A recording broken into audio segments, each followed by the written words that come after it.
Camarades, l'émotion est grande, certes, mais permettez-moi que j'articule mes propos en 3 phases.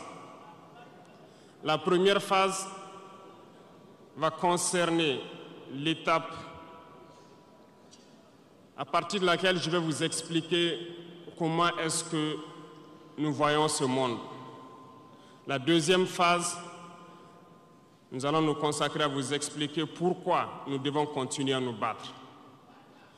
Et après, l'étape la plus importante, ça sera de vous décliner de façon sommaire la vision pour l'avenir, si je peux m'exprimer ainsi.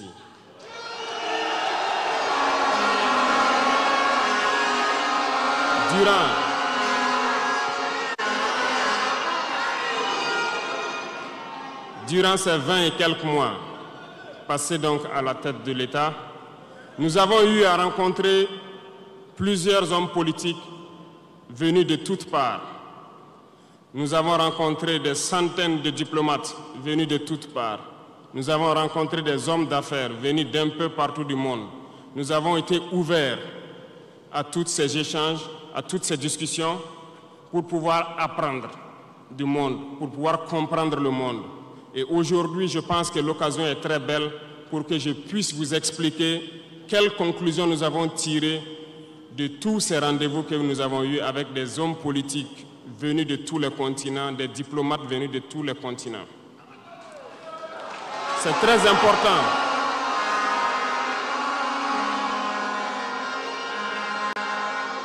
C'est très important la conclusion que nous avons tirée et ça doit vous permettre de comprendre le monde. Parce que souvent, dans nos contrées, nous n'avons pas cette perspective de pouvoir avoir accès à certaines personnes qui vont vous enseigner beaucoup de choses à travers leur comportement, à travers leurs propos et aussi en vous disant comment ils nous voient.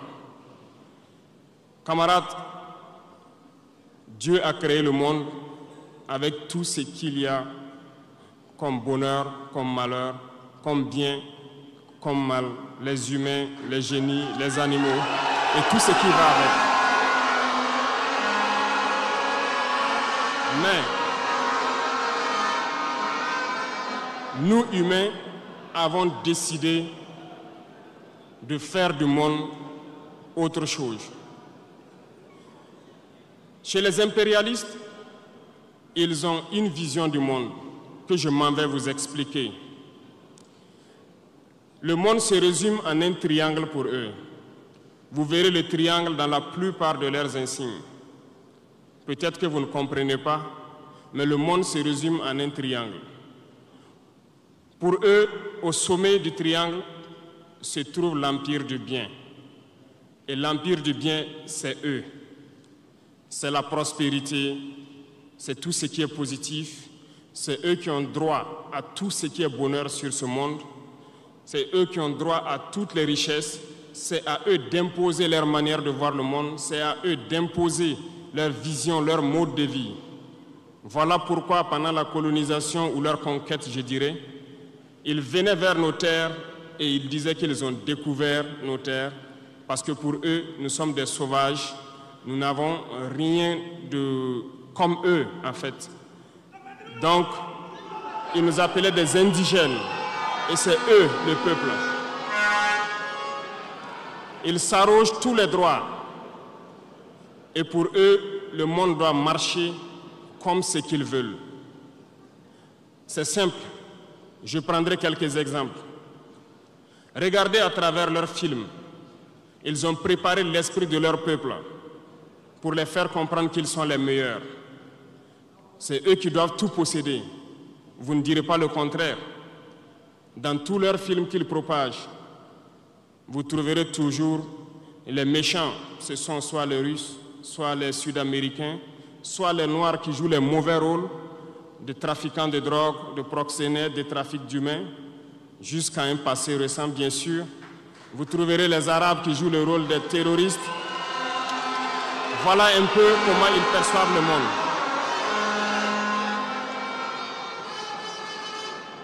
Quand je prends sur le volet économique, Qui, parmi nous, n'a pas traité les produits chinois de produits Shintok, comme on aimait l'appeler, de mauvais produits?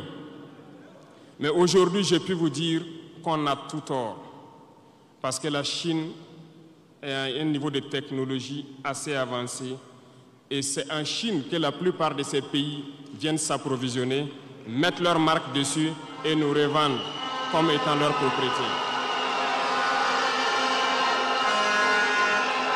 Regardez autour de vous. Nos entrepreneurs qui sont dans le BTP ne diront pas le contraire. Tous leurs engins aujourd'hui sont chinois. Ceux qui font le transport ne diront pas le contraire. Ils nous ont menti parce que nous avons fait le tour du monde un peu dans ces 20 mois pour chercher des entreprises, pour chercher des usines. Et nous avons compris que tout revenait là-bas. Mais par leur communication, ils nous ont amenés à détester tous les produits chinois, à vouloir nous faire comprendre que ce qui est bon venait de chez eux, pas forcément d'ailleurs. C'est simple. Remonter le temps. Pour mieux comprendre ce que je dirais, il faut remonter un peu le temps. Et j'espère que certains iront lire. Qui sont les tsars, les conquêtes mongoles, les empires perses, turcs et ottomans? Lisez leur histoire, vous comprendrez pourquoi le monde est ainsi fait. À la base du triangle, il y a deux empires. D'un côté, l'empire du mal, selon eux, et l'empire des esclaves de l'autre côté. Voilà comment ils voient le monde. Qui est-ce qu'ils appellent l'empire du mal? Ceux dont je viens de citer tout de suite l'origine, et je vous ai dit de remonter le temps, allez-y lire, vous comprendrez pourquoi ils sont l'empire du mal à leurs yeux. Ils combattent l'empire du mal. Pour eux, l'empire du mal doit disparaître. Pour eux, l'empire du mal incarne le diable. Ils communiquent et ils le font comprendre à leur peuple ainsi. Voilà pourquoi après la Seconde Guerre mondiale, dans les années 80, je prendrai le cas de la Russie, où tous les stratagèmes ont été mis en œuvre pour l'effondrer avec le président Gorbatchev. En États-Unis, c'est le président Ronald Reagan qui était à la manœuvre. 3 stratagèmes principaux ont retenu notre attention. Ils sont allés donc au niveau de l'Arabie Saoudite les demander de baisser le prix du pétrole de 35 $ à 7 $ pour faire écrouler l'économie russe. Parallèlement à cela, le deuxième stratagème, n'oubliez pas quelque chose, ces mêmes personnes qui viennent de quitter l'Afghanistan, soit disant qu'ils combattaient les talibans ont été reçus par le président Ronald Reagan à la Maison Blanche. Ils ont été armés par la CIA. Les fameux missiles Stinger, Sol-Air, ont été livrés aux talibans pour combattre les Russes. Et plus tard, ils viennent supposer les combattre. Allez-y comprendre.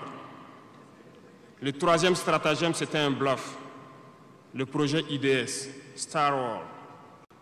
Lisez, vous comprendrez pourquoi ils ont amené le président Gorbatchev à créer le projet Paulus qui a enfoncé la Russie.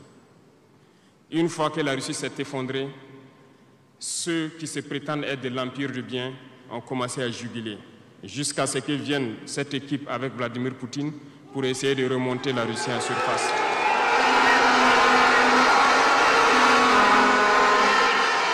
L'empire du mal. L'empire du mal, selon eux, a beaucoup souffert. Regardez l'Iran aujourd'hui, toutes les sanctions possibles. Regardez comment ils qualifient certains peuples.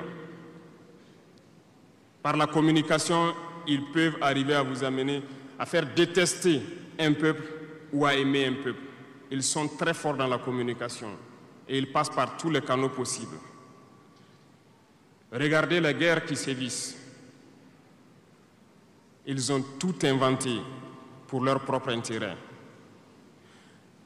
Et enfin, l'empire des esclaves, selon eux, c'est l'Afrique et certains peuples d'Amérique du Sud. Dans leur tête, comme je le disais dernièrement, l'Afrique les appartient, nos terres les appartiennent, les richesses de l'Afrique sont pour eux. Et ils ne peuvent pas concevoir que des Africains puissent s'émanciper, sortir la tête de l'eau et vouloir donc les tenir tête. Et pour cela, ils se sont mis un cliché en tête. L'Africain est facile à manipuler, il n'est qu'émotion.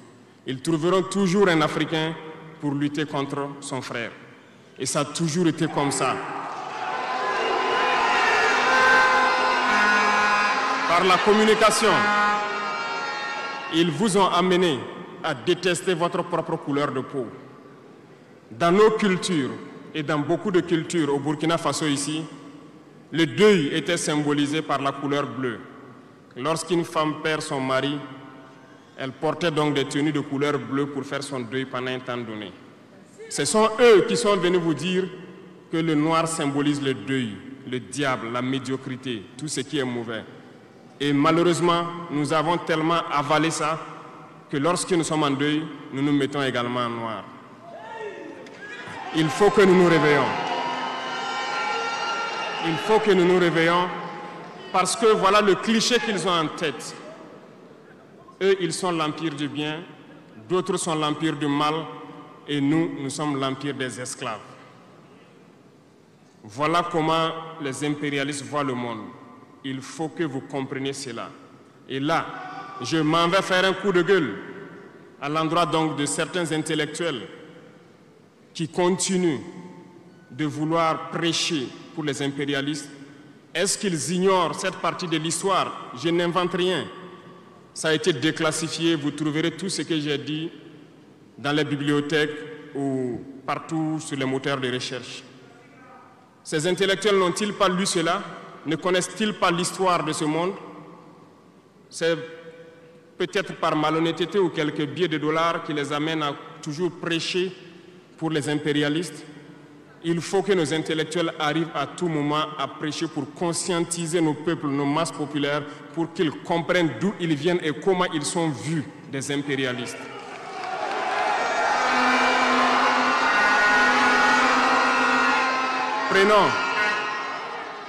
Prenons l'histoire de quelques guerres. Vous avez suivi la guerre d'Irak. Un gros mensonge qui a été inventé, soi-disant de possession d'armes de destruction massive. Certains sénateurs, au niveau des États-Unis, ont tout fait pour avoir les preuves. Ils ne l'ont pas eu. Souvenez-vous que plusieurs personnes ont démissionné de la CIA après cette guerre. Des preuves ont été inventées de toutes parts. Des services secrets occidentaux les ont aidés à fabriquer des preuves. Et on se souvient que le même Niger a été accusé en son temps en montant une fausse convention, un faux contrat de vente d'uranium à l'Irak. C'est le même processus qu'ils ont voulu amener la dernière fois pour soi-disant que le Niger vend de l'uranium clandestinement à l'Iran. C'est déjà vu. Ils ont prétexté cela, ils n'ont pas eu de preuves. Même les Nations Unies ont trouvé finalement qu'il n'y avait pas de preuves tangibles de présence d'armes de destruction massive. Mais ils avaient leur objectif, il fallait détruire l'Irak. Ils ont détruit l'Irak. Ils ont créé l'État islamique. Tout comme ils ont créé les talibans dans les années 80. Les armer, les équiper. Et après, ils prétendent venir les combattre. Comprenez le jeu. Ça n'a que trop duré. Il faut qu'on se réveille et qu'on comprenne tout ça et que nous prenions conscience de notre situation et nous battre pour notre avenir.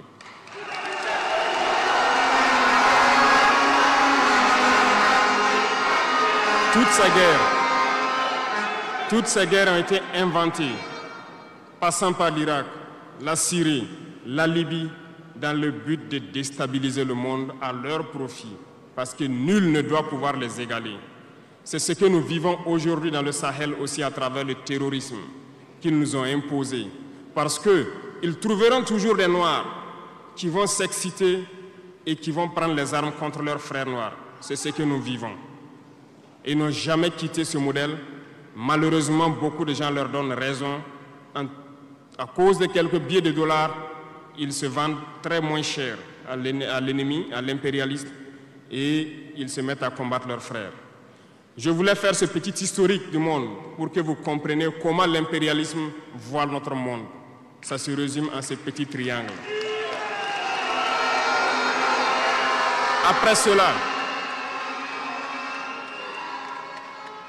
dans cette deuxième phase, je dois vous expliquer pourquoi nous devons nous battre. Une petite histoire. En 2015, à Tombouctou, lorsque nous avons rencontré, j'étais chargé de la sécurité donc de la plateforme aéroportière. Dans les patrouilles, nous avons rencontré des individus qui rôdaient autour.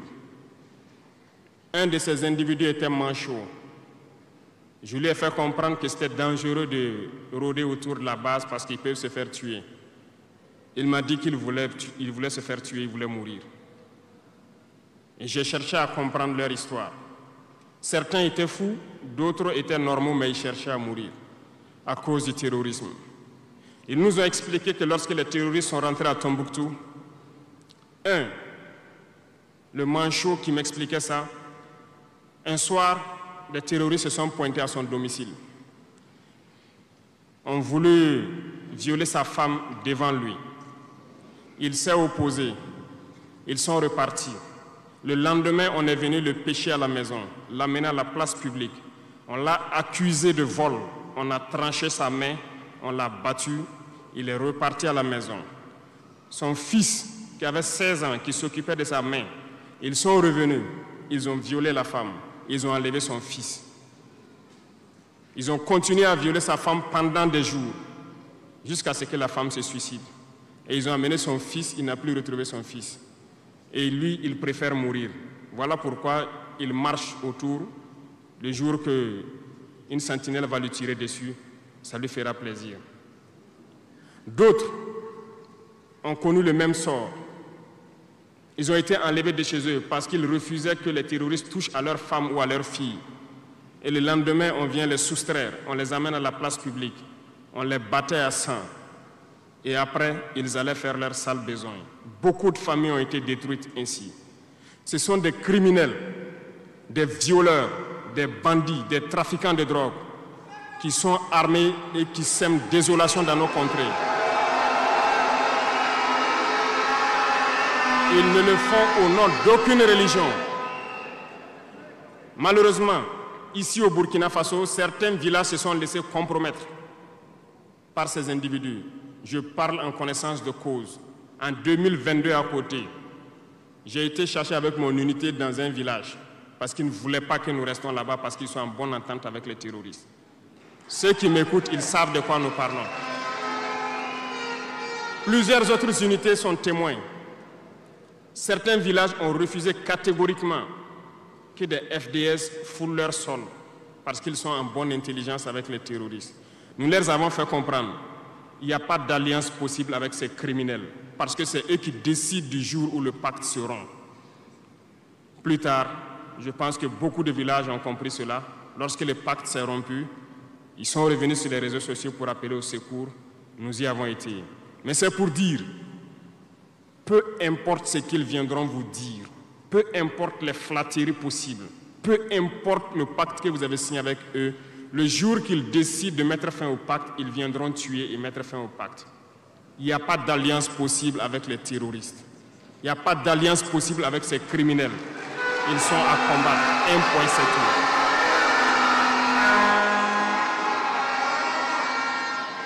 tout. Aujourd'hui, nous constatons un phénomène, malheureusement, dans nos villes ici. Certaines personnes se plaisent à passer de cour en cour, à faire comprendre aux épouses de certains FDS et certains VDP, aux familles de certaines personnes tombées pour la patrie, que eux, ils avaient une solution pacifique avec les terroristes. C'est nous qui avons voulu faire la guerre. Voilà pourquoi tout ça se passe. Comment est-ce que des êtres humains, voyant tout ce qui se passe, comprenant le monde, peuvent avoir de tels propos? Ne vous détrompez pas. Soit nous les combattons ou ils nous combattent. C'est tout.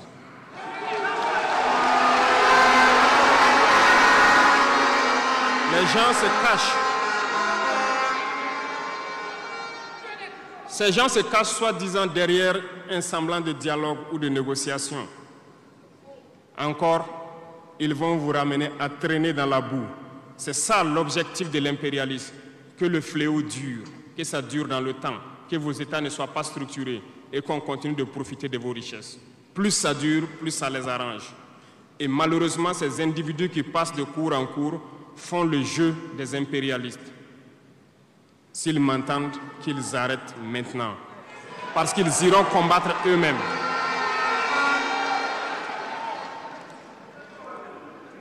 Nous n'avons pas le choix que de combattre. Et nous avons opté pour le combat, et c'est par là que nous serons libres, que nous serons réellement indépendants. Pour ce faire, nous avons pris le soin de diagnostiquer le problème profond du Burkina Faso. J'avoue que le problème est réel et profond. Le mal est là. Nous l'avons diagnostiqué et nous découvrons de jour en jour le système. Plusieurs nœuds ont été défaits, mais des nœuds restent à défaire parce que tous les jours que Dieu fait, nous découvrons certaines pratiques.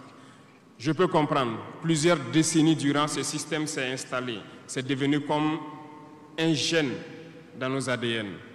Mais il faut que nous arrivions donc à soustraire ce gène donc de nos ADN et pouvoir construire un Burkina nouveau. Voilà pourquoi dans la troisième phase de mon propos, je m'en vais donc donner des lignes directrices dans certains domaines clés. Nous ne donnerons pas de détails sur notre programme, si on peut le dire ainsi, parce que quand le programme est connu au détail près, ils vont anticiper, ils vont poser des obstacles sur nos routes et nous empêcher d'atteindre nos objectifs. Mais nous pouvons donc nous résumer en quelques mots. Parlant donc du domaine de la défense et de la sécurité, comme vous le constatez, nous avons opté pour le combat. Et pour cela, nous avons doublé presque les effectifs dans nos forces armées. Nous continuons de recruter et je pense que dernièrement, des recrutements ont été lancés côté officiers et sous-officiers et bientôt, dans quelques jours, le recrutement pour au moins 10 000 soldats devrait être lancé. Nous continuerons à renforcer les effectifs pour faire face. Parce que où que vous soyez, malgré le recrutement qui a été fait, il y a toujours le besoin de militaires. Partout au Burkina Faso, certains villages continuent de vouloir la présence militaire. Donc, il y a lieu de continuer à recruter et à équiper. Et je peux vous assurer que nous sommes sur cette lancée.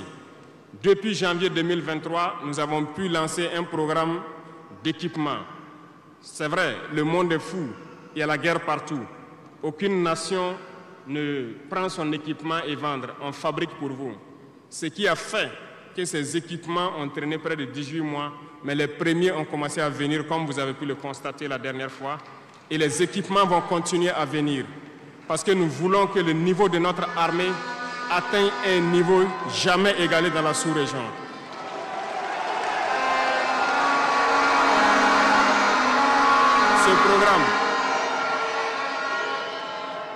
Ce programme d'équipement va se poursuivre. Et c'est vous, les acteurs de ce programme. Parce que depuis que nous nous battons, j'ai pu vous dire, ces soi-disant amis du Burkina qui étaient là depuis longtemps, qui sucent nos richesses, même une seule cartouche de Kalachnikov, nous n'avons reçu de personne pour faire notre combat.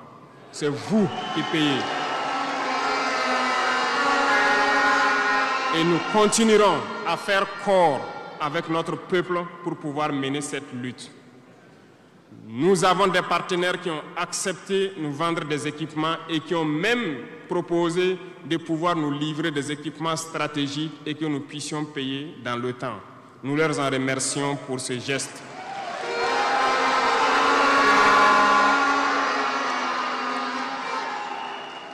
Et nous disons encore merci au peuple qui a compris le sens du combat, qu'il faut que nous nous battons. Si nous ne nous battons pas, ils viendront nous chercher chez nous, comme dans un poulailler ou dans une bergerie. Chaque matin, ils choisiront qui ils veulent pour aller exécuter sur la place du public, pour faire peur aux autres, aller trancher des mains ou des pieds sur la place publique pour faire peur aux autres. C'est comme ça leur tactique. Nous allons nous battre. Et nous nous donnerons les moyens pour y arriver. S'il arrive demain que nous sommes coincés dans une certaine lancée, nous viendrons encore vers le peuple et demander encore plus de sacrifices. pour pouvoir atteindre l'objectif. Parce que malgré vos cotisations, je vous le disais tantôt, certaines puissances ont refusé de nous vendre les équipements, ont bloqué les équipements que nous avons achetés dans certains pays parce qu'ils ont la licence de certains composants. Et ces puissances exploitent des minerais au Burkina Faso. Je le dis ici haut et fort et solennellement. Ça va s'arrêter. Nous allons retirer des permis d'exploitation. Nous n'allons pas permettre cela.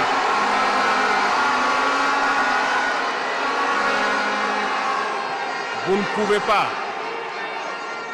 exploiter nos ressources et refuser de nous vendre des équipements, faire bloquer nos équipements. Nous n'allons pas accepter qu'ils s'attendent. Nous allons récupérer nos permis d'exploitation et nous allons l'exploiter nous-mêmes.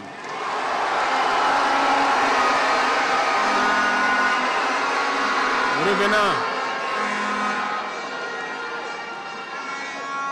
Pour conclure sur le volet donc de la défense, nous n'allons pas trop nous étaler là-dessus, mais sachez que tout ce qui est déjà arrivé, les hommes sont en formation là-dessus, d'autres équipements viendront et cette guerre, nous allons la mener.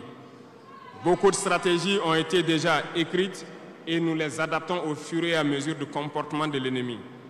Et nous allons vaincre très prochainement ce terrorisme ici au Burkina et même dans l'AES.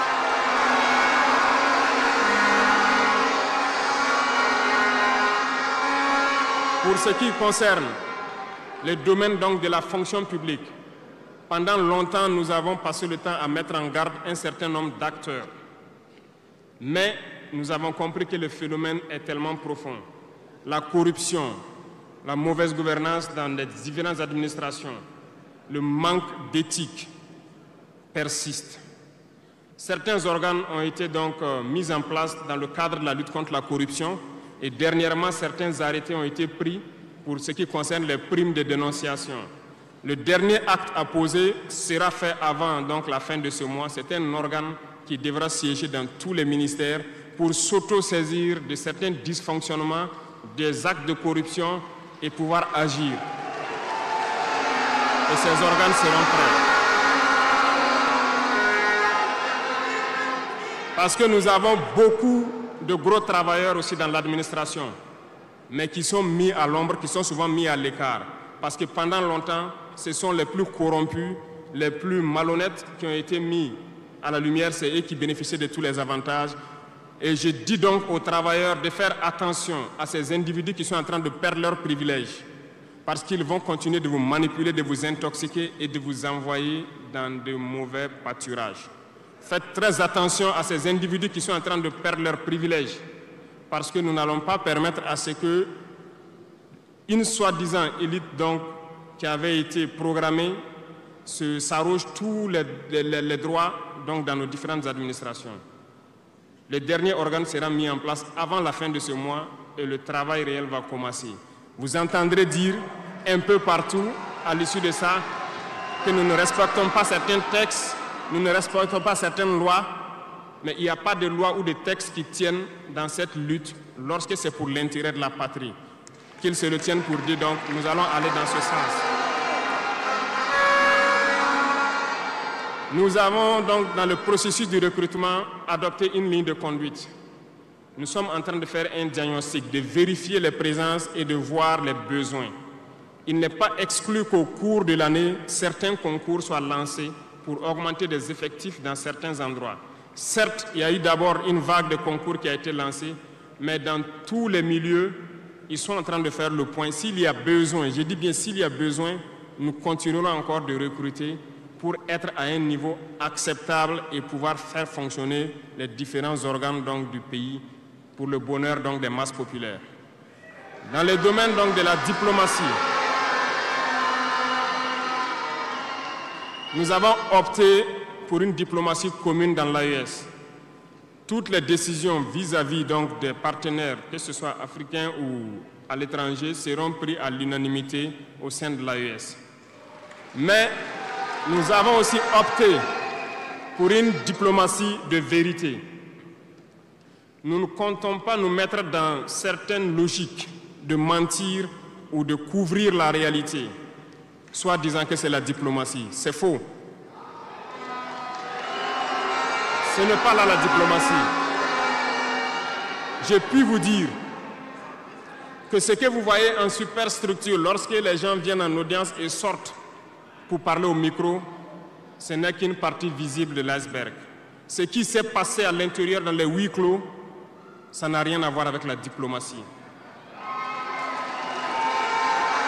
Et nous nous sommes donc inscrits dans cette logique de dire clairement les choses au peuple.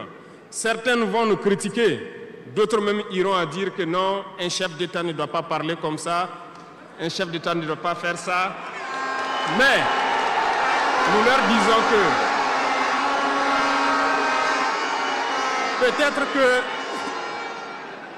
peut-être que ces gens qui critiquent de cette façon lorsque nous disons la vérité, peut-être qu'ils ont une école où ils ont appris à être chef d'État, comment le chef d'État doit être. Sinon, je n'ai pas encore vu cette école. Et pourquoi nous devons ressembler forcément aux autres, faire comme les autres? Nous voulons créer notre modèle, notre identité. Et je pense que le Burkinabé, par définition, c'est l'homme intègre. Nous voulons la vérité. Et lorsqu'il y a la vérité qui sort, même si nous avons fauté, il faut que nous ayons le courage de venir vous dire sur tel côté nous avons fauté, nous demandons pardon. Si vous nous pardonnez, vous nous pardonnez. Mais nous ne voulons plus nous inscrire dans cette diplomatie mensongère. Nous avons, dans une interview, parlé du régime ivoirien. Certains Burkinabés sont montés sur leurs chevaux et critiqués. Je le dis, j'insiste et je persiste. Nous n'avons rien contre le peuple ivoirien, mais nous avons quelque chose avec ceux qui dirigent la Côte d'Ivoire.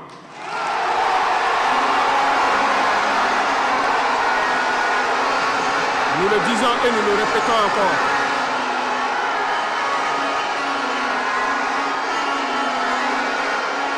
Laissez-moi vous dire quelque chose. Permettez-moi de vous dire quelque chose.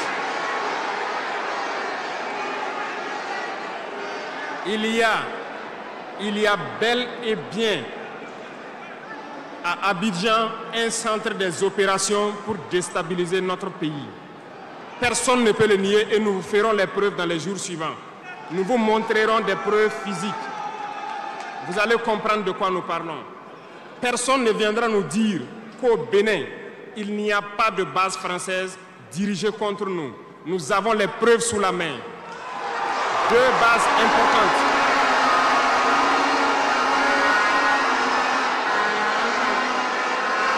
Nul ne peut le contester. Et je les mets au défi. Et nous n'avons rien contre le peuple béninois. Là, nous avons un problème avec la politique des dirigeants béninois. Et nous le disons haut et fort encore. Dans cette diplomatie, nous avons décidé de dire la vérité. Il y a bel et bien 2 bases. Une vers Kandi et l'autre en allant vers Porga ou je ne sais pas quelle localité. Des pistes ont été réaménagées à plus de 3000 mètres de long. Des avions atterrissent.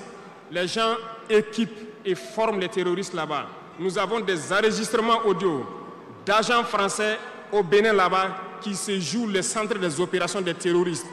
Ils montent les opérations avec eux. Ils les aident à se soigner. Ils font tout ce qu'il y a là-bas.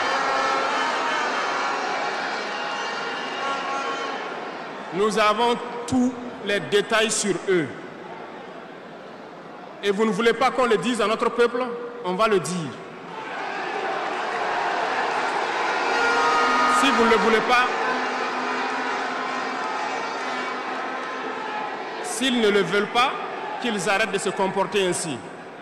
C'est simple. Nous n'avons forcé personne à prendre son indépendance. Si vous décidez de rester dans votre situation, mais ne prenez pas vos pays pour en faire des bases arrêts parce que ce sont vos populations qui vont en souffrir après. Et ce n'est pas une bonne politique. Nous le disons par expérience. et je le répète toujours, le Burkina a été une base arrière pour déstabiliser certains pays. Et ce n'est pas bien. Le Burkina a été une base arrière à un moment donné pour les terroristes ici. Voilà le prix que nous payons. Donc, pour prévenir les peuples de ces pays dont je parle, doivent parler à leurs dirigeants et qu'ils arrêtent cette politique parce que ça ne les arrange pas du tout.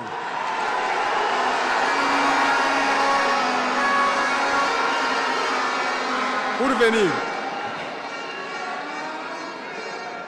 dans le volet communication et culture, nous avons lancé plusieurs initiatives. Au cours de l'année 2024, vous avez pu célébrer avec nous donc, le mois donc, de consommation locale. Nous avons eu les journées traditionnelles, le mois du patrimoine. Beaucoup d'activités ont été menées. Nous allons continuer à ramener donc, en surface, donc notre culture, parce que c'est de là que nous retrouvons notre identité. Nous allons continuer des actions dans ce sens, à mettre en valeur notre culture, à mettre en valeur donc nos coutumes et à mettre en valeur le vivre burkinabé. Et nous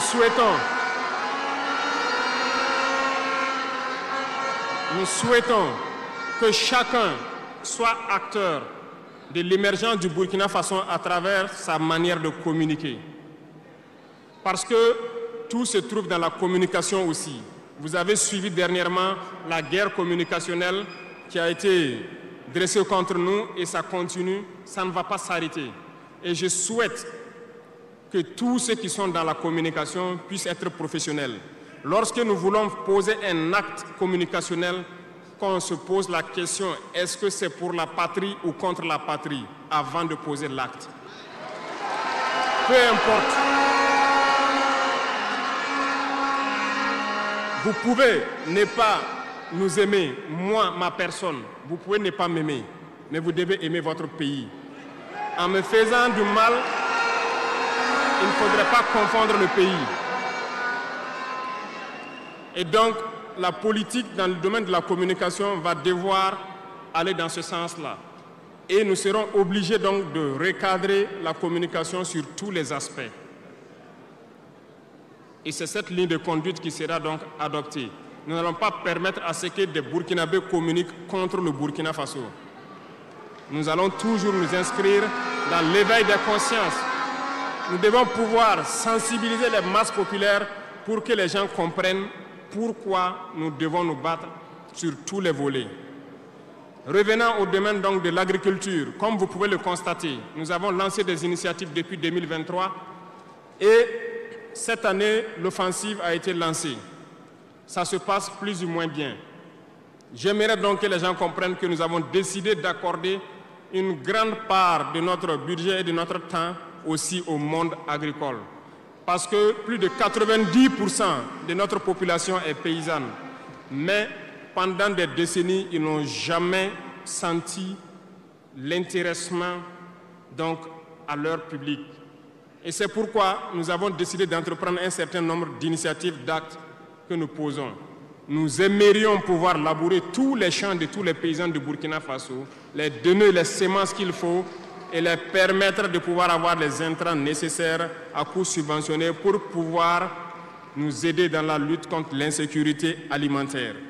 Parce que l'autosuffisance alimentaire est un droit. C'est dans ce même sens que nous avons créé dernièrement l'ONBAR, l'Office national d'aménagement des barrages hydro-agricoles.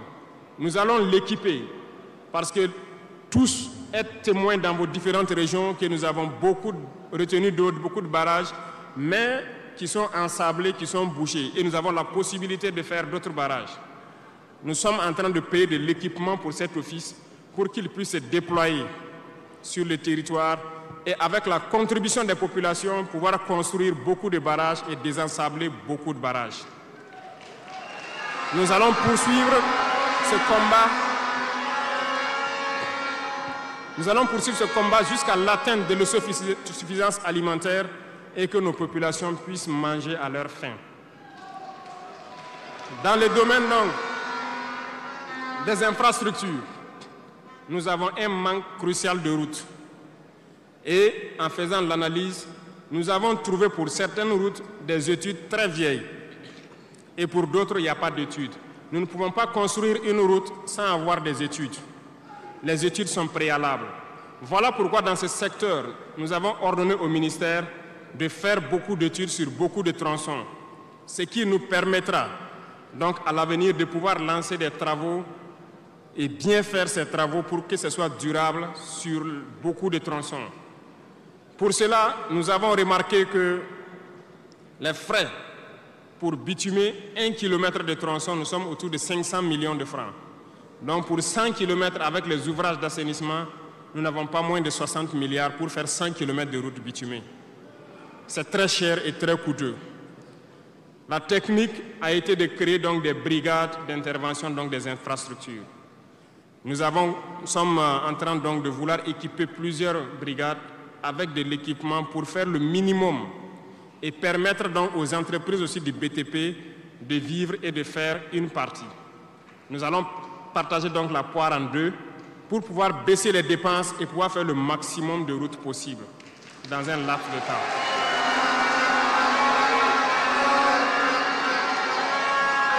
Cela donc a déjà commencé et nous allons poursuivre au cours donc de ces 5 années dans ce processus pour que dans toutes les régions, nous puissions quand même pouvoir rallier le maximum de chefs-lieux de province et que nous puissions faire écouler nos marchandises et que les personnes puissent se déplacer sereinement. Dans le domaine donc de l'urbanisme, nous sommes dans un processus de pouvoir redessiner nos villes. Et si vous remarquez, les villes sont trop grandes, si je me prends Ouagadougou, mais les infrastructures d'assainissement et autres ne suivent pas. Ça fait que nous pataugeons dans la boue et nous n'avons pas assez d'assainissement. Ça nous crée beaucoup de maladies qui peuvent donc amener des épidémies. Nous avons un processus de pouvoir concentrer les villes à travers donc des constructions à hauteur. Pour cela, nous avons un plan que nous avons établi pour pouvoir aller d'un quartier et concentrer le maximum et maintenant étendre aux autres quartiers. Certainement, si les gens sont déplacés dans ces quartiers, beaucoup de terres vont se libérer pour pouvoir maintenant dessiner de bons plans pour nos villes. Nous allons commencer par des villes, un certain nombre de villes d'abord, et pouvoir l'étendre à toutes les autres villes. L'urbanisme doit pouvoir donc nous amener à jouer sur le volet de la santé. Parce que si l'urbanisation est bien faite, il y a un bon nombre de maladies telles que la dengue, le choléra et certaines maladies liées aux eaux sales qui stagnent dans nos rues. Nous allons donc avoir un bon résultat dans le domaine sanitaire. Ce qui m'amène donc dans le volet de la santé. Nous avons décidé depuis un temps de rehausser le plateau technique d'un certain nombre de CHR, d'équiper certains centres donc de scanners et d'appareils qui puissent permettre aux citoyens d'avoir des examens adéquats et à moindre coût. Nous allons continuer dans ce processus. Voilà pourquoi nous avons lancé l'initiative présidentielle pour la santé au Conseil des ministres passé. Il s'agira de créer ce que nous avons appelé des centres de santé communaux. Et dans ces centres de santé, nous avons intégré un minimum de services qui doivent être servis aux populations.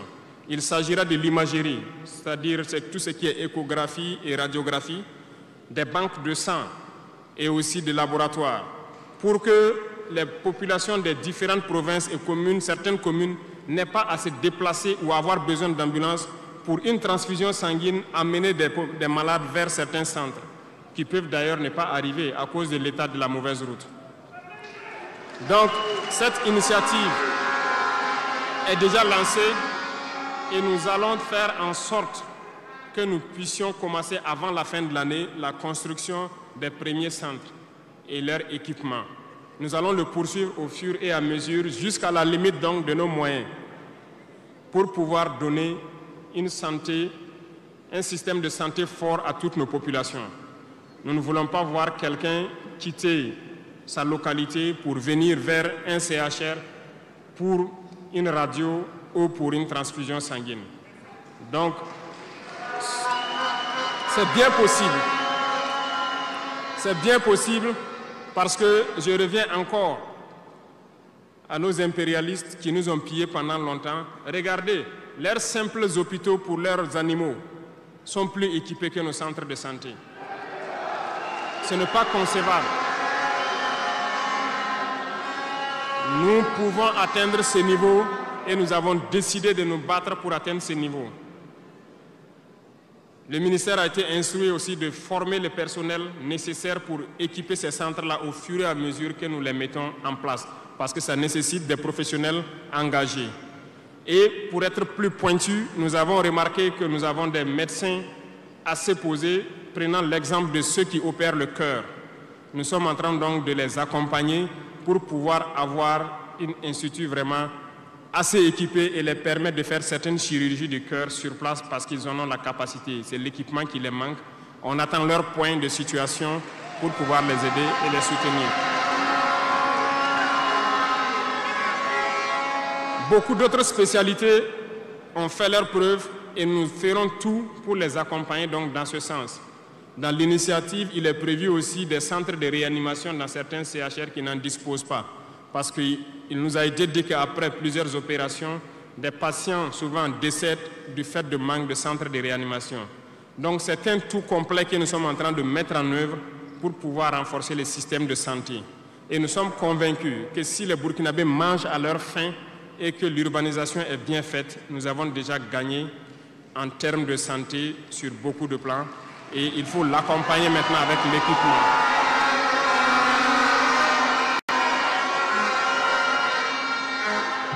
Dans le domaine de l'éducation, nous avons fait le diagnostic et comme vous le savez, nos camarades étudiants sont là, ils ne diront pas le contraire. Comment quitter ces chevauchements d'années, comment refaire le système?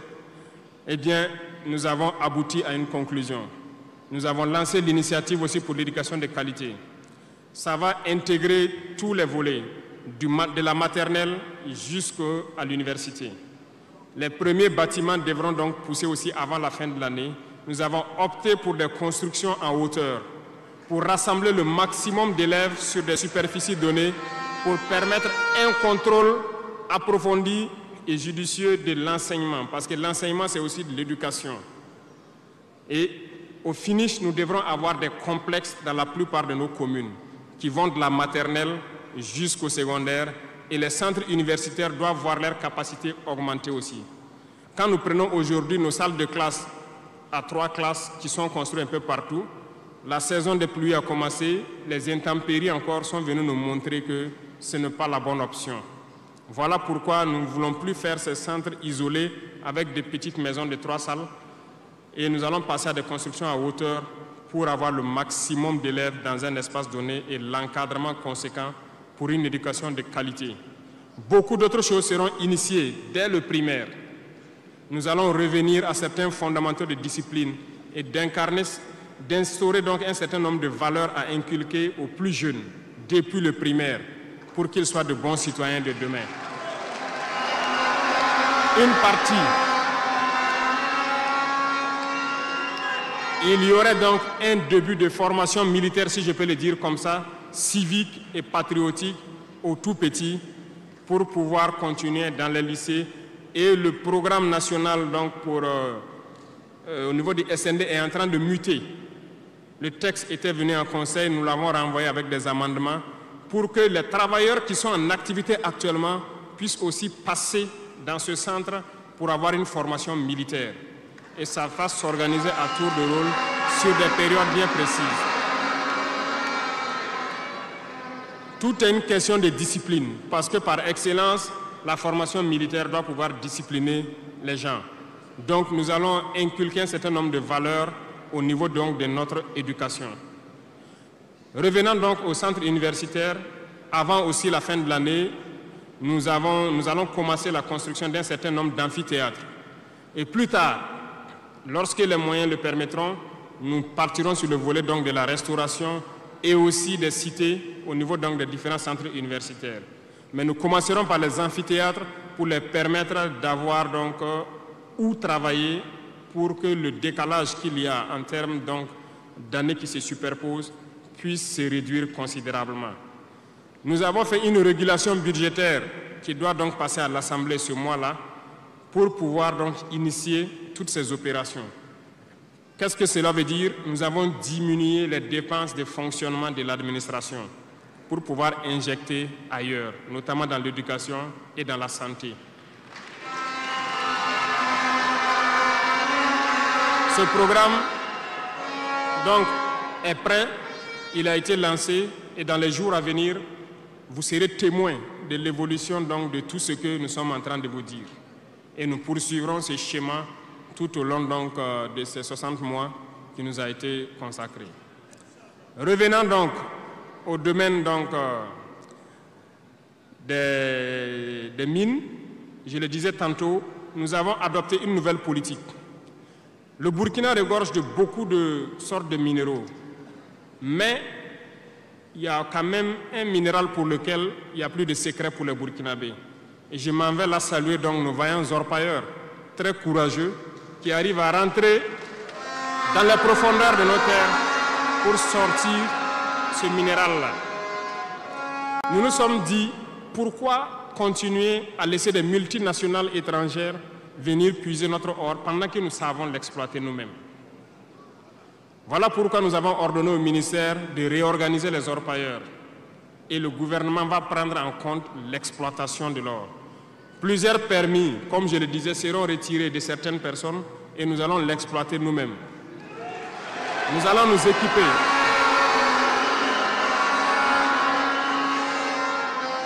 Nous allons nous équiper en machines pour le faire, mais même si nous n'arrivons pas à nous équiper de manière conséquente, nos orpailleurs ont fait leur preuve de courage et d'abnégation. Nous allons creuser nous-mêmes notre or et ça sera pour nous au Burkina ici.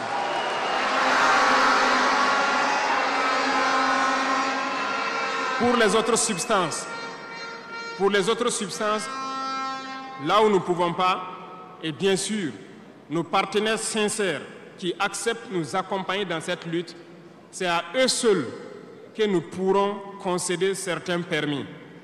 Parce qu'ils ont accepté de nous accompagner dans la lutte pour notre souveraineté, dans la lutte contre le terrorisme.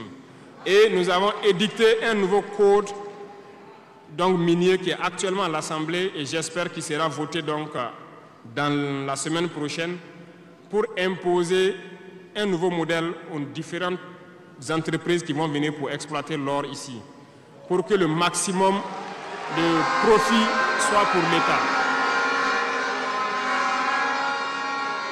Et dans le volet donc, de l'énergie, comme vous l'avez constaté, nous avons de sérieux problèmes d'énergie. L'accroissement de la population n'a pas été suivi par une politique énergétique. Aujourd'hui, lorsque les pics de chaleur arrivent, il y a des délestages en permanence, beaucoup d'activités souffrent. Nous sommes en discussion avec des partenaires qui sont actuellement même au Burkina pour pouvoir construire dans l'urgence donc des centrales thermiques de très grande capacité. Et nous voulons donc voir avec eux comment on peut réduire les délais de construction.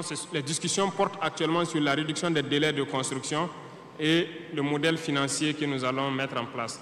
Nous espérons aboutir à ça en attendant que notre processus, qui peut paraître long, des centrales nucléaires puisse donc voir le jour. Sur ce volet aussi, ça se poursuit très bien. Sur ce volet, nous pouvons vous assurer que ça se poursuit très bien et nous sommes en train de vouloir mettre en place, sur place ici, une unité, si je peux dire, pour former des Burkinabés qui doivent prendre le relais, qui doivent suivre tout ce qui est processus de construction et prendre le relais, le transfert de compétences. Donc, ça va prendre vraiment un processus assez scientifique pour que nous puissions, à l'avenir, lorsque la centrale sera là, que dans un futur pas loin, ça soit la propriété exclusive des Burkinabés, que les ingénieurs burkinabés se l'approprient et pouvoir le mettre en œuvre, pouvoir l'entretenir.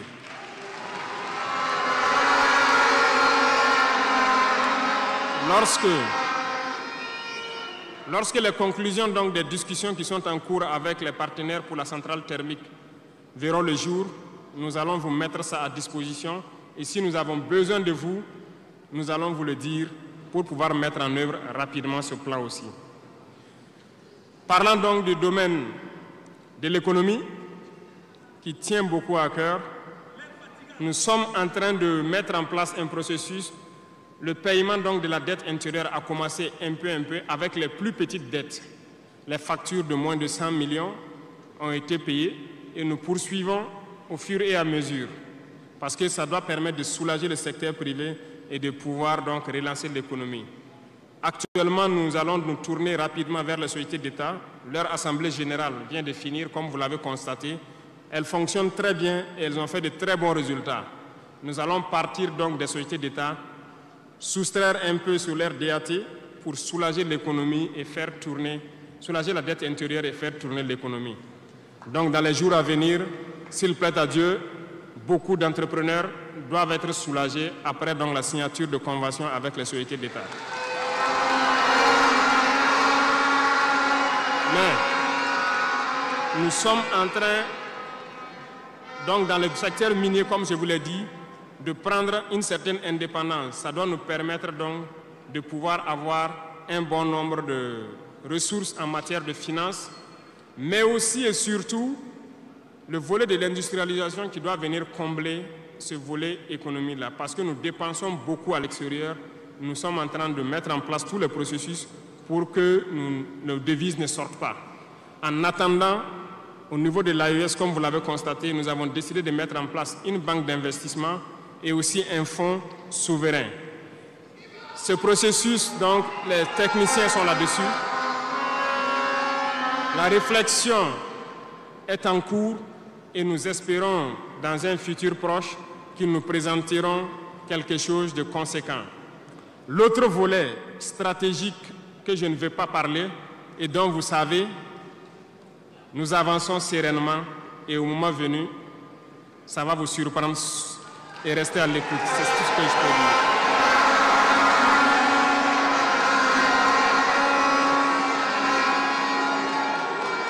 Dans le volet commerce et industrialisation,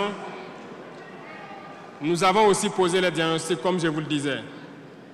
Actuellement, comme vous le constatez, nous avons énuméré un bon nombre de produits que nous importons de l'extérieur.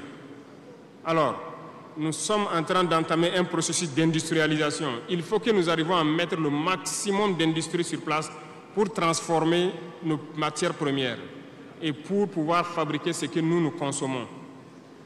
Nous sommes dans ce processus et nous discutons avec beaucoup de partenaires pour avoir le maximum d'industrie sur place. Cela va faire en sorte que nos devises ne sortent pas et que l'économie tourne bien et que aussi nous puissions avoir de l'emploi pour les jeunes. C'est dans ce cadre que nous avons pris certains décrets pour faciliter la création des petites entreprises. Nous avons élagué tout ce qui est taxes durant donc un bon nombre d'années pour que les petites entreprises puissent se créer et vivre. Malheureusement, les petites entreprises se retrouvent confrontées aux besoins de financement. Il faut le dire, au niveau des banques, ça s'avère beaucoup compliqué pour qu'on puisse avoir des financements lorsque vous créez votre entreprise. Nous avons rencontré le monde des banquiers et comme je le disais, nous avons échangé, mais je ne suis pas du tout satisfait parce que le retour qui devait être fait pour que nous les accompagnions pour financer les petites entreprises n'est pas satisfaisant. Voilà pourquoi nous sommes en train de réorganiser nos fonds qui étaient disponibles au niveau de l'État. Nous les avons rassemblés en un certain nombre de fonds, tant au niveau de l'agriculture, tant au niveau donc du ministère de l'Emploi, pour pouvoir prochainement ravitailler ces fonds-là et pouvoir permettre aux jeunes qui créent les entreprises d'avoir des crédits et de pouvoir se lancer. Donc, et je profite, interpeller donc le monde donc encore des banquiers de revenir avec des propositions parce que nous avons des solutions, mais peut-être pas de bonnes solutions pour eux. Mais il faut qu'ils reviennent un peu pour nous appuyer à pouvoir aider les jeunes à s'en sortir. Le cas échéant, nous serons obligés de mettre en place un plan, peut-être qui ne va pas plaire, mais nous serons obligés. Dans le domaine donc du commerce, comme vous l'avez constaté, beaucoup de gens nous ont interpellés au cours de nos tournées sur les marchés hier. Nous avons fait un point de situation. Il y a tellement de travail à faire pour reconstruire ces marchés hier. Donc, aujourd'hui, quand vous prenez à Ouagadougou, le maire fait des séances de sensibilisation un peu partout, concernant donc un certain nombre de commerçants qui se sont installés de manière anarchique au bord des rues, mais j'ai instruit à ce que ce soit des sensibilisations toujours, en attendant que nous dégageons les espaces pour construire des marchés dignes de ce nom et demander aux gens de venir prendre des boutiques dans ces marchés et maintenant pouvoir libérer les rues pour pouvoir agrandir et assainir notre milieu. Et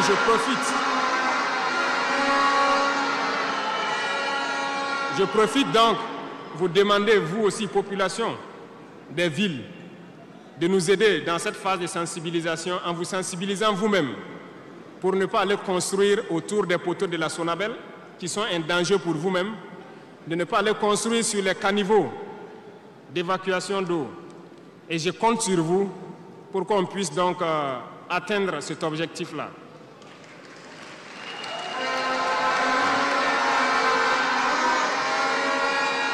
Revenons donc au volet donc de l'emploi, le sport, la jeunesse.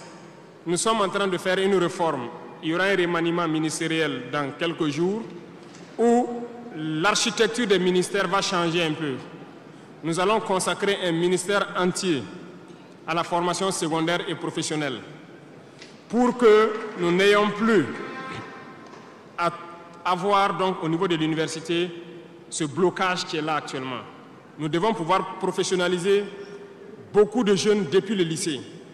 Donc, soit depuis la 4e ou au niveau donc de la seconde, que les gens puissent décider d'aller dans des filières professionnelles et pouvoir s'auto-employer. Donc, un ministère sera consacré uniquement à ça. Parce que le système éducatif, comme je l'ai dit, après diagnostic, vous êtes d'accord avec moi que nous formons très peu d'ingénieurs. Pourtant, une nation qui se développe, l'indice aussi de développement, c'est en termes d'ingénieurs formés. Remontez dans l'histoire et voyez toutes ces grandes nations. Le nombre d'ingénieurs formés par an dans des spécialités pointues compte beaucoup dans le développement. Au Burkina, nous n'en avons pas assez. Voilà pourquoi l'école polytechnique de Ouagadougou, nous voulons la faire évoluer en université polytechnique en y mettant un certain nombre de filières technologiques et en recrutant le maximum d'étudiants qui puissent être formés là-bas et avoir des ingénieurs. C'est bien que nous ayons les filières comme lettres modernes, philosophie, droit, voilà, psychologie, histoire. Beaucoup d'étudiants se retrouvent là-bas contre leur gré. Ce n'est pas forcément ce qu'ils ont choisi, mais ce sont les filières disponibles qui forcément ne donnent pas des opportunités d'emploi. Voilà pourquoi nous avons décidé de valoriser ce secteur donc, de la formation professionnelle et de l'emploi en y consacrant entièrement un ministère. Donc dans les prochains jours, ce remaniement sera fait et vous verrez donc comment nous allons évoluer.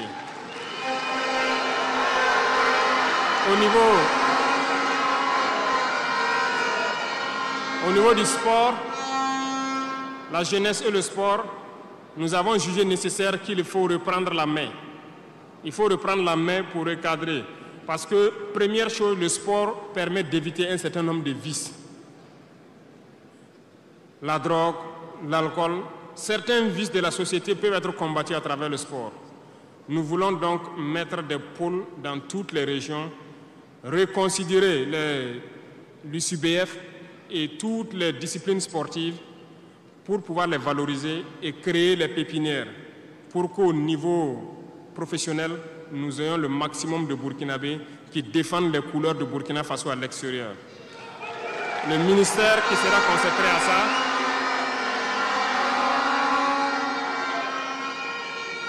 donc, il y a beaucoup déjà de textes qui ont été écrits et nous allons mettre en œuvre cela dès les prochains jours après le remaniement, pour créer nous-mêmes ces espaces-là. Cela va demander à ce que nous puissions pouvoir unir un certain nombre de forces pour y arriver. Et je compte sur vous, au niveau de chaque région, de chaque province, de pouvoir avoir donc cette discipline sportive-là et de s'encourager à faire le sport, à pouvoir permettre d'identifier les talents et de les faire émerger. Donc, certains volets de la gouvernance, tels que la transition digitale, nous n'allons pas nous évertuer là-dessus parce que c'est un processus un peu nouveau. Nous sommes dans la dématérialisation pour pouvoir lutter contre la corruption et aussi faciliter beaucoup de choses aux usagers. Le processus a déjà été lancé et vous voyez tous les jours les applications qui sont créées qui nous permettent donc de pouvoir faire faciliter un bon nombre d'activités au niveau des usagers. Même au niveau de la justice, vous avez pu voir que les casiers judiciaires et les certificats de nationalité aujourd'hui peuvent s'obtenir facilement en ligne. Donc nous allons continuer dans ce processus également.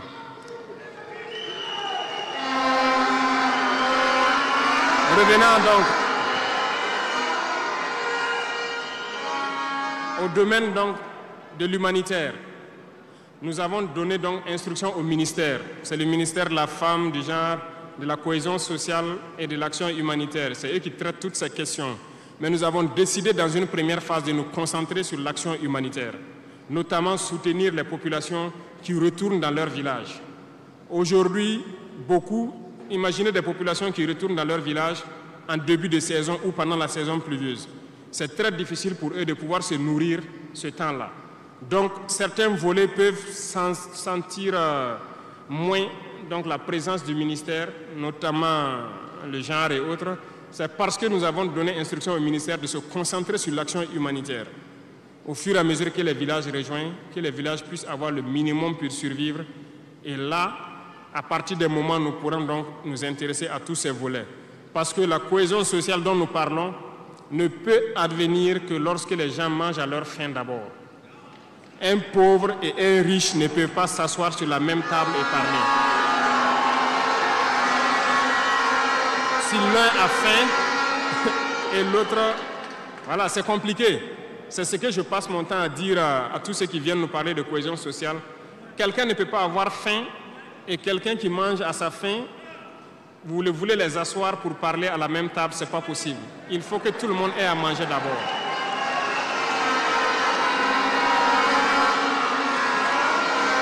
Voilà pourquoi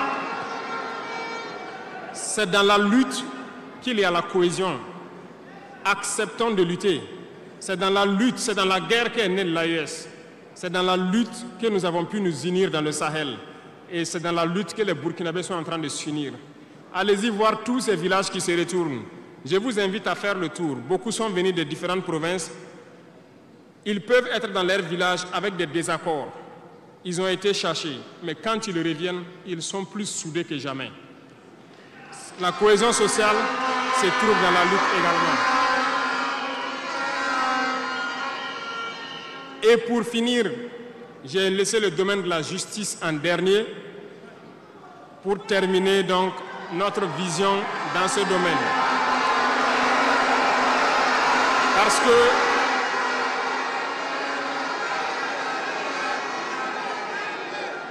Parce que nous avons un sérieux problème dans ce volet. Nous avons entamé des réformes il n'y a pas longtemps au niveau du Conseil supérieur de la magistrature.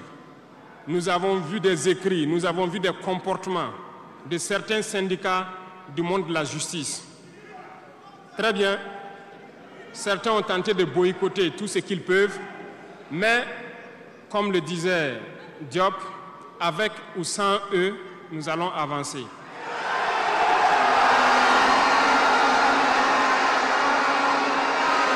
Nous avons plaidé.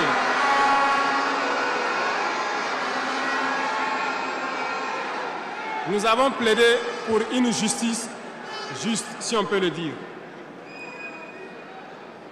Nous avons sensibilisé beaucoup les gens, mais nous nous sommes rendus compte qu'il y a beaucoup de brebis galeuses dans leur rang, malheureusement. Nous ne pouvons pas comprendre que malgré tout ce que nous disons, il y a une justice pour le pauvre et une justice pour les riches. Ça ne peut pas continuer.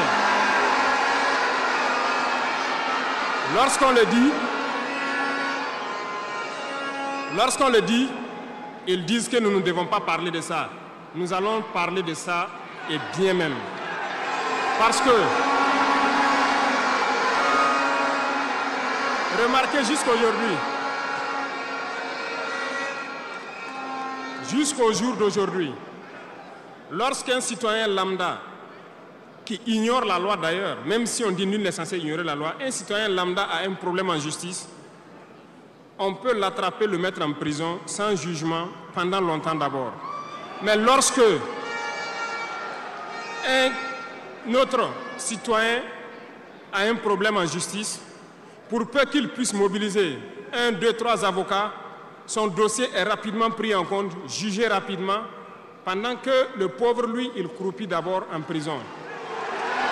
On ne peut pas accepter ça.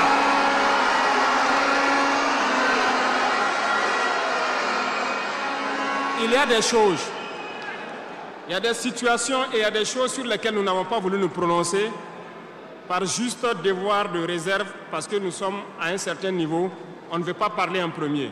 Mais nous allons rompre ce tabou-là. Ça ne peut pas continuer comme ça. Il faut que les gens changent de manière d'être. Beaucoup de gens sont toujours en prison sans jugement. Nous allons lancer une campagne bientôt pour juger ces gens-là qui sont en prison pendant des mois sans être jugés. Parce que nous ne pouvons pas payer des gens et vouloir encore qu'on paye lorsqu'il y a un jugement. Ces pratiques vont cesser, ça fait partie du fonctionnement. Et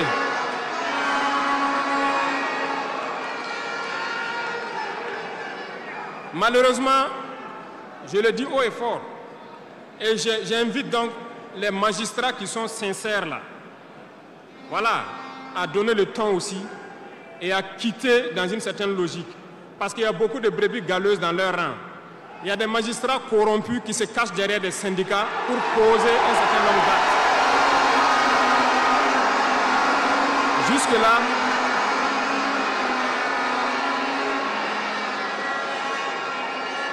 Jusque-là, nous sommes restés dans une certaine logique d'essayer de respecter certaines règles. Mais je veux qu'ils comprennent. Ce n'est pas parce qu'ils savent parler. Nous savons parler. Si quelqu'un continue dans cette logique, à chaque instant, nous serons devant le peuple pour les expliquer pourquoi nous avons violé telle décision de justice. Tant que ça ne va pas rencontrer l'assentiment du peuple. Parce que c'est le terme qui existe.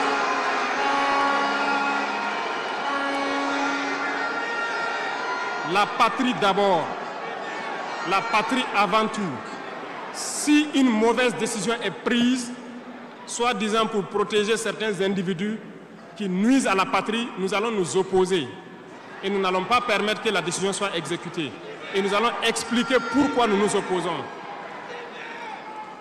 Le Conseil supérieur de la magistrature a été modifié dans son architecture. Ils seront installés, si ça n'a pas déjà été fait, et ils vont commencer le travail. Tous ceux qui avaient les dossiers, des magistrats qui avaient été pris la main dans le sac, qui ont des dossiers, on va remettre tout à jour, ils seront jugés aussi, comme les autres. Il n'y aura rien d'infini.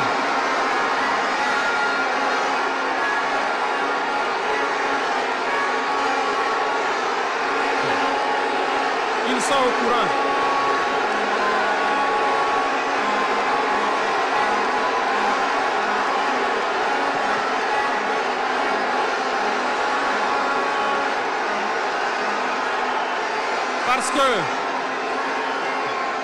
Parce que l'injustice est un fléau qui détruit la société. Oui, l'injustice est un fléau qui détruit notre société. Et il faut que ce soit clair. Certains diront qu'on n'avait pas besoin de le dire ici, on avait besoin de le dire. On les met en garde et ça sera fait. Ils vont le voir dans les jours à venir. Et c'est une mise en garde en même temps au nouveau Conseil supérieur de la magistrature qui sera mis en place de prendre au sérieux tous les dossiers. Certaines personnes ont été forcées à la corruption. Certains opérateurs économiques ont été escroqués, forcés à la corruption par certains membres de la justice. On a ouvert pour qu'ils puissent venir dénoncer ces individus-là. Ils vont être jugés également. Nous voulons une autre forme de justice.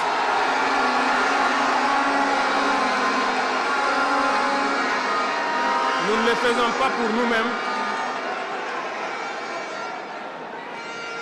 Nous ne le faisons pas pour nous-mêmes, mais nous le faisons pour la masse. Parce que les deux catégories de citoyens, cette minorité qui se retrouve être la minorité dirigeante et la majorité qui est la masse populaire paysanne qui est croupie dans les villages, nous n'allons pas permettre à ce qu'il y ait cette distanciation en matière de justice.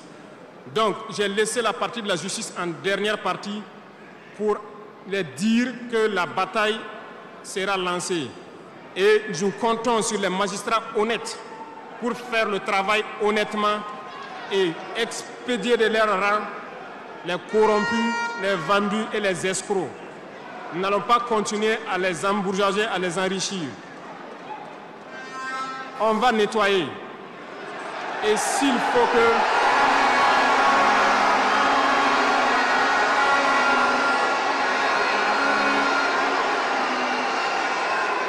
Et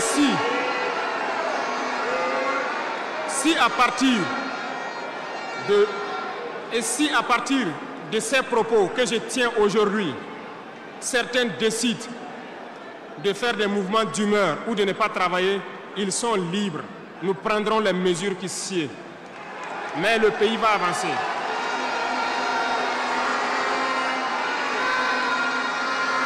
Tout Burkinabé a besoin de dignité. Tout Burkinabé a besoin de vivre en paix. Et la justice doit se donner en tenant compte de certaines valeurs. Nous avons vu des familles qui ont été détruites à cause de petites décisions de justice qui ont détruit cela. Je prends pour exemple, pour une simple bagarre au quartier. Une simple bagarre au quartier, on prend quelqu'un pour coups et blessures, on le met en prison, on ne se rend même pas compte que ce sont ces femmes et ces enfants qui vont périr dans la misère. On détruit des familles pour ça. Nous avons interpellé à relire le code pénal et c'est en relecture. Nous allons changer carrément le modèle de justice. Parce que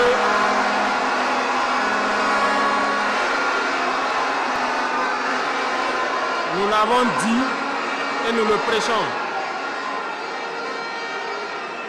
Il y a plein de fautes. Il y a plein de fautes qui peuvent trouver un solutionnement sans être forcément la prison.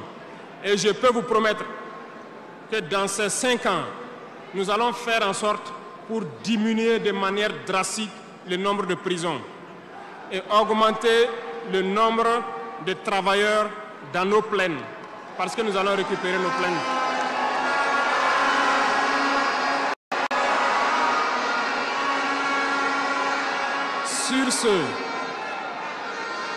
Sur ce, nous n'allons pas donc nous détailler sur tous les aspects.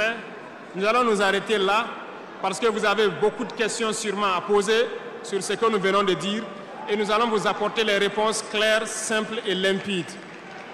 Merci beaucoup et je vous laisse la parole.